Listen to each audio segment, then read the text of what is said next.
बच्चों बात करेंगे आज हम यूपी पॉलिटेक्निक एग्जाम डेट के बारे में। ठीक है, आप लोग पढ़ाई तो अच्छे से कर रहे हैं लेकिन एग्जाम डेट को लेकर के आपके दिमाग में बहुत सारा कंफ्यूजन है। क्या एग्जाम डेट टल जाएगा? क्योंकि हर बार ऐसा होता है और आपको मैं बताऊं कि आपकी एग्जाम की डेट भी आगे बढ़ जाती है, एडमिशन की डेट भी आगे बढ़ जाती है, जिससे कि सेशन भी बेटा आप सभी का लेट चलने लगता है। लेकिन क्या इस बार क्या होगा, आप सभी का एग्जाम कब तक हो जाएंगे और क्या फिक्स डेट है, किस तरीके से आपके एग्जाम होंगे? ठीक है, क्योंकि वैसे तो अगर बात करोगे आप तो कहा जा रहा है कि 7 दिन एग्जाम चलेंगे, लेकिन यार आप सोच रहे हो कि सर इतने सारे बच्चे फॉर्म भरेंगे तो क्या कुछ मैनेजमेंट रहने वाला है, जानेंगे आज हम इस वीडियो में।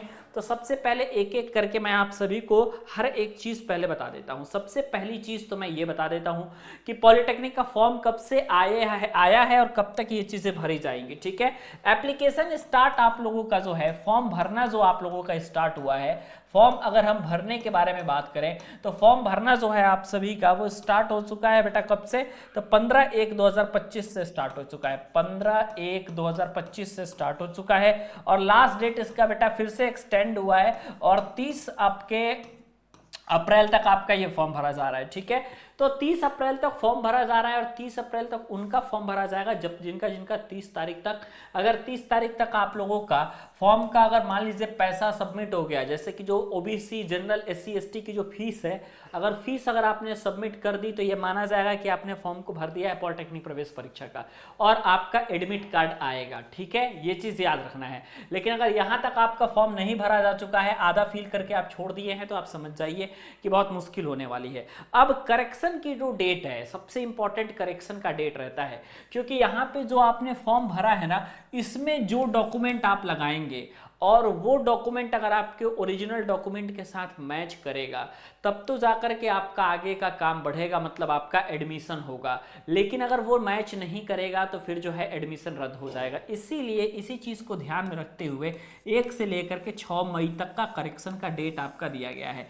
करेक्शन में आप लोगों को क्या क्या करेक्ट कर सकते हैं, जैसे मान लीजिए आपका नाम गलत हो गया, आपके पिताजी का नाम गलत हो गया, डेट ऑफ बर्थ गलत हो गया, मार्कशीट गलत हो गई, रोल नंबर वगैरह हो गया, आपका मोबाइल नंबर हो गया, आपका ईमेल आईडी हो गया, ये बहुत सारी चीजें जो हैं, अगर आप इन चीजों को लेकर के चल रहे हो, है ना, तो ये सारे फॉर्म भरते समय बेटा आप सभी को 1 से लेकर के 6 मई तक ये सारे के सारे करेक्शन करने पड़ेंगे।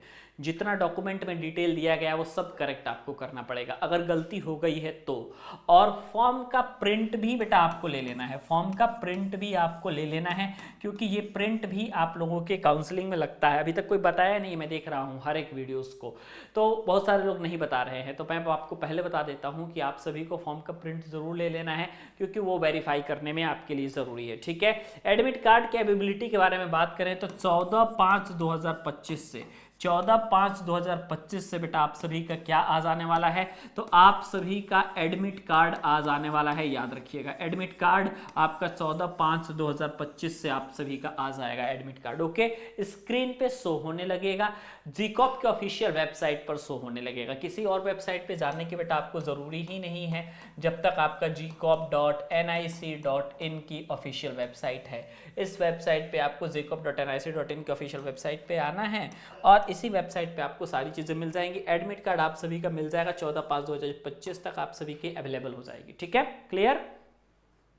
कोई डाउट है तो बता दीजिए। एडमिट कार्ड के बारे में मैं बता रहा हूं, और ये एडमिट कार्ड जो आप सभी का मिलेगा ये ऑनलाइन आप लोगों का होगा और एडमिट कार्ड पर आपको अपना एक फोटो लगाना है और एक फोटो लगा करके उस पर आपको सिग्नेचर करना है। और याद रखिएगा एडमिट कार्ड की 2 कॉपी आप जरूर निकलवा लीजिएगा, एक तो आप लोग जो कॉपी लेकर रहोगे वो, और एक आप उसकी फोटो कॉपी निकलवा लीजिएगा। ठीक है, उसकी फोटो कॉपी इसलिए जरूरी है क्योंकि मान लीजिए कि कभी एडमिट कार्ड खो जाए या फिर एक एडमिट कार्ड एक सीट तो आप अपने पास रखे रहोगे, एक आपको एंट्रेंस एग्जाम के हॉल में जाओगे तो वहां पे आप सभी का लगेगा। ठीक है, सारी चीजें आप लोगों को एकदम बिल्कुल क्रिस्टल क्लियर आप सभी के पास होनी चाहिए। ठीक है, तो ये चीज याद रखना, फोटो आप लोगों को 2 फोटो लेकर के जाना है सेंटर पे कम से कम एटलीस्ट, क्योंकि फोटो से वो चीजें मैच भी करेंगे। ऐसा नहीं है ऐसे आप काम करोगे तो नहीं हो पाएगा, मैच भी करेंगे बेटा। ठीक है, और 20 से लेकर के अब ये पेपर जो है आप लोगों का अभी तक के डेट के अनुसार, ठीक है, अगर मैं अभी तक के डेट की बात करूं तो ये कह रहे हैं कि 20 से लेकर के 28 मई तक हम प्रवेश परीक्षा करा देंगे, अगर सारी चीजें सही रही तो। ठीक है, अगर सारी चीजें बेटा इनके अकॉर्डिंग रही तो 20 से 28 मई के बीच में पेपर करा देंगे। अब ये पेपर कराते कैसे हैं, तो पेपर जो है ये कराते हैं बेटा आपकी 3 पालियों में। ठीक है, 3 पाली में आपका पेपर कराते हैं ये, मतलब मॉर्निंग का शिफ्ट रहता है, इवनिंग का शिफ्ट रहता है और आपका आफ्टरनून यानी दोपहर का शिफ्ट रहता है। ठीक है, ये 3 शिफ्टों में आपकी पेपर होती है। ऑनलाइन पेपर है तो 3 शिफ्ट में होगा ही। अब अगर बच्चे ज़्यादा फॉर्म को भरेंगे तो आप सभी के ये डेट और आगे बढ़ेगी और फॉर्म के लास्ट डेट भी बढ़ेगा। ठीक है, और अगर बच्चे कम फॉर्म भरेंगे तो कोशिश किया जाएगा कि 8 दिन के अंदर पेपर को निपटा दिया जाए। ठीक है, इसी हिसाब से परीक्षा केंद्र बनाए जाएंगे। और परीक्षा केंद्र के बारे में भी अगर बात करोगे तो परीक्षा केंद्र भी आपको पता है कि हर जिले में, पहले ऐसा होता था सेंटर जाता था, लेकिन अब जो है हर जिले में आपके राजकीय पॉलिटेक्निक संस्था है या फिर हर जिले में कोशिश किया जाएगा कि ऑनलाइन का एक सेंटर हो और ऑनलाइन का सेक्टर आपके हर जिले में दिया जाएगा। तो ये भी चीज़ें आपको हमेशा याद रखनी है। ठीक है, तो इन चीज़ों को अगर आप फॉलो करोगे तब जा करके आप आगे बढ़ पाओगे, कोई समस्या की बात नहीं है।